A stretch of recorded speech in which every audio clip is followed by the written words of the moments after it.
Hello friends, எல்லாரும் எப்படி இருக்கீங்க? நல்லா இருக்கீங்களா? இன்னைக்கு நம்ம சேனல் என்ன பார்க்க போறோம்னா மசாலா தோசை தாங்க ரெடி பண்ண போறோம். ஹோட்டல் ஸ்டைலில் இந்த மசாலா தோசை எப்படி ரெடி பண்ணலாம்னு சொல்லிட்டு பார்க்கலாம். வீடியோ வந்து ஃபர்ஸ்ட் டைம் பார்க்குறவங்க சேனல் வந்து சப்ஸ்கிரைப் பண்ணுங்க. அப்படியே ஒரு லைக் தட்டி விடுங்க. முடிஞ்ச அளவுக்கு வந்து வீடியோ வந்து ஸ்கிப் பண்ணாம பாருங்க ஃப்ரெண்ட்ஸ்.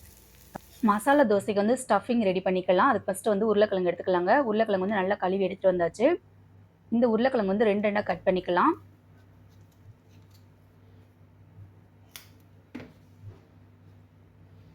ரெண்டு ரெண்டா கட் பண்ணியாச்சு. இப்போ எல்லா உருளைக்கிழங்கையும் நம்ம வந்து ஒரு குக்கருக்கு மாற்றிக்கலாம். கிழங்கு முங்குற அளவு தண்ணி சேர்த்துக்கோங்க. இதில் கொஞ்சமாக உப்பு சேர்த்துக்கலாம். குக்கருக்கு மூடி போட்டுடலாங்க. அடுப்பத்தை வச்சுக்கலாம். ஒரு 3 விசில் விட்டு விடலாங்க. உருளைக்கிழங்கு வந்து நல்லா மாவாக வெந்துடும். இப்போ வந்து கார சட்னி ரெடி பண்ணிக்கலாம். அதுக்கு வந்து ஒரு 10 வரமிளகாய் எடுத்திருக்கேன். இந்த 10 வரமிளகாயும் ஒரு 10 நிமிஷம் வந்து தண்ணியில் ஊற வச்சுக்கலாங்க. இப்போ மிளகாய் ஒரு சைடு ஊறட்டும். ஒரு மிக்சி சாரில் 10 பல்லு பூண்டு, 10 சின்ன வெங்காயம், ஒரு கொத்து கருவேப்பிலை சேர்த்துக்கலாம்.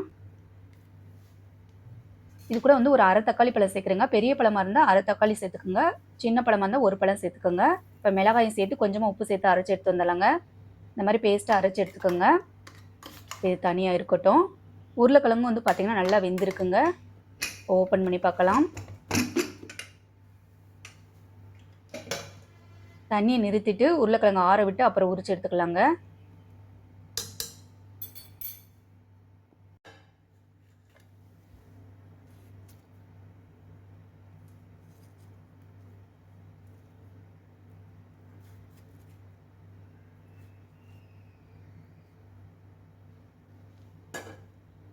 இப்போ எல்லா உருளைக்கிழங்கு உரிச்சு எடுத்தாச்சு. இதை கையால் நல்லா பிசைஞ்சு விட்டுக்கோங்க.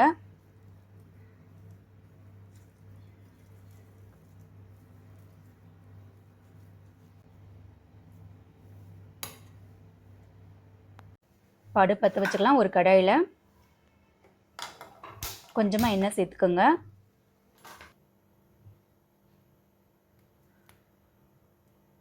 எண்ணெய் நல்லா காஞ்சிச்சுங்க. இது கூட வந்து உளுந்து கடுகு சேர்த்துக்கலாம்.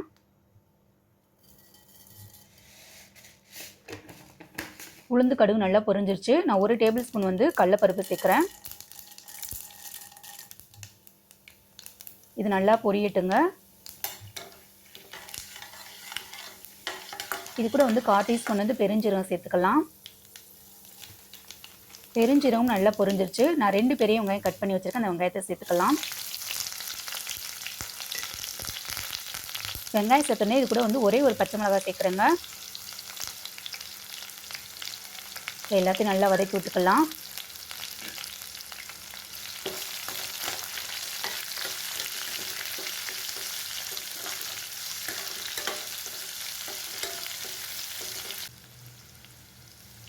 இது கூட கொஞ்சமாக வந்து பெருங்காயத்தூள் சேர்த்துக்கோங்க. ஒரு கொத்து கருவேப்பிலை சேர்த்துக்கலாம்.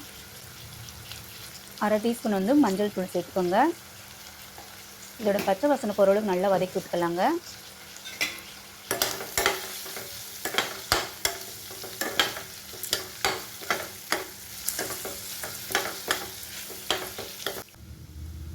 இந்த டயத்தில் நம்ம மசிச்சு வச்சுருக்க உருளைக்கிழங்கு சேர்த்துக்கலாம்.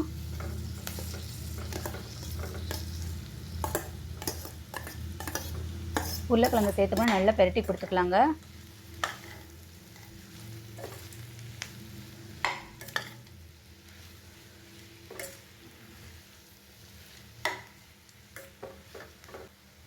கொஞ்சமாக தண்ணி சேர்த்துக்கலாம். நான் ஒரு அரை டம்ளர் வந்து தண்ணி சேர்க்குறேன்.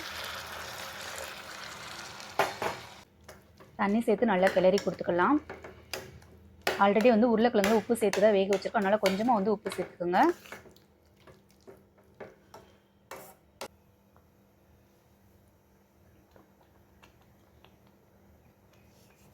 உப்பு சேர்த்துட்டு நல்லா கிளறி கொடுத்துக்கலாம்.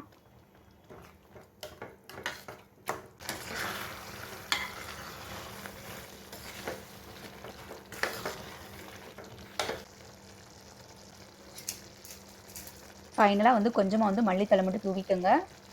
மல்லித்தலை தூவிட்டு லைட்டாக பரட்டி கொடுங்க. இப்போ மசாலா தோசைக்கு வந்து குருமா ரெடி ஆயிடுச்சுங்க. இப்போ தேங்காய் சட்னி ரெடி பண்ணிடலாம். ஒரு மிக்சி ஜாரில் நான் 2 சில்லு தேங்காய் எடுத்திருக்கேன். இது கூட வந்து 2 பல்லு பூண்டு, 3 சின்ன வெங்காயம், காரத்துக்கு தகுந்த மாதிரி பச்சை மிளகாய் சேர்த்துக்கோங்க.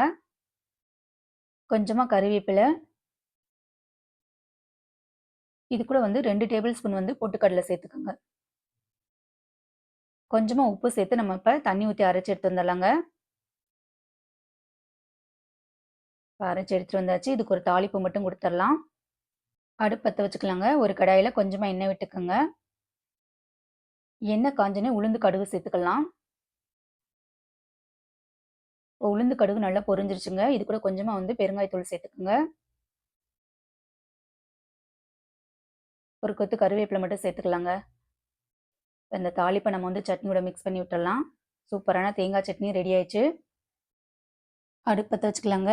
நம்ம இப்போ தோசைக்கல்ல வச்சிடலாம். தோசைக்கல்ல சூடு என்ன பண்ணி ஒரு கரண்டி மாவு எடுத்து எப்பயும் ஊற்றுற மாதிரி தோசை ஊற்றிக்கலாங்க. தோசை வந்து ஒரு சைடு நல்லா வேகட்டும். தோசை ஒரு சைடு வெந்த பின்னாடி நம்ம அரைச்சி வச்சிருக்க கார சட்னி வந்து கொஞ்சம் கொஞ்சமாக வந்து இதில் நல்லா தோசை ஃபுல்லாக வந்து ஸ்ப்ரெட் பண்ணி விட்டுக்கலாங்க. எல்லா பக்கம் நல்லா ஸ்ப்ரெட் பண்ணி விட்டாச்சு. காரத்துக்கு தகுந்த மாதிரி நீங்கள் சேர்த்துக்கோங்க. லைட்டாக தோசை மேலே வந்து எண்ணெய் தடவிக்கலாங்க. நீங்கள் எண்ணெய்க்கு பதிலாக நீங்கள் வந்து நெய் கூட சேர்த்துக்கலாம். நல்லா வாசமாக இருக்கும். தோசை வந்து நல்லா முறுமுறுன்னு வெந்துருச்சுங்க. இந்த டயத்தில் நம்ம உருளைக்கிழங்கு மசாலா வச்சிடலாம். உங்களுக்கு வந்து தோசை வந்து நல்லா காரமாக வேணும்னா நீங்கள் கார சட்னி வந்து அதிகமாக வந்து சேர்த்துக்கோங்க. நான் காரம் வந்து கம்மியாக தான் சேர்த்துருக்கேன். தோசையில் வந்து ஸ்ப்ரெட் பண்ண வந்து கம்மியாக சேர்த்துருக்கேங்க. உங்களுக்கு நல்ல காரம் தூக்கலாக வேணும்னா நீங்கள் தோசையில் வந்து நிறைய சட்னி வச்சு நல்லா ஸ்ப்ரெட் பண்ணிக்கோங்க. இப்போ உருளைக்கிழங்கு உள்ளே வச்சாச்சு. இந்த தோசையை அப்படியே வந்து க்ளோஸ் பண்ணிடலாங்க. அவ்வளோதாங்க, ஒரு சூப்பரான தோசை வந்து ஹோட்டல் ஸ்டைலில் வந்து மசாலா தோசை வந்து ரெடி பண்ணிட்டோம். இதுக்கு வந்து தேங்காய் சட்னி தாங்க செம்மையாக இருக்கும். இதே மாதிரி நீங்களும் ட்ரை பண்ணி பாருங்கள். வீடியோ பிடிச்சிருந்தா நம்ம சேனலை வந்து லைக் பண்ணுங்கள், ஷேர் பண்ணுங்கள், கமெண்ட் பண்ணுங்கள். மெயினாக வந்து சப்ஸ்கிரைப் பண்ணுங்கள். தேங்க்ஸ் ஃபார் வாட்சிங்.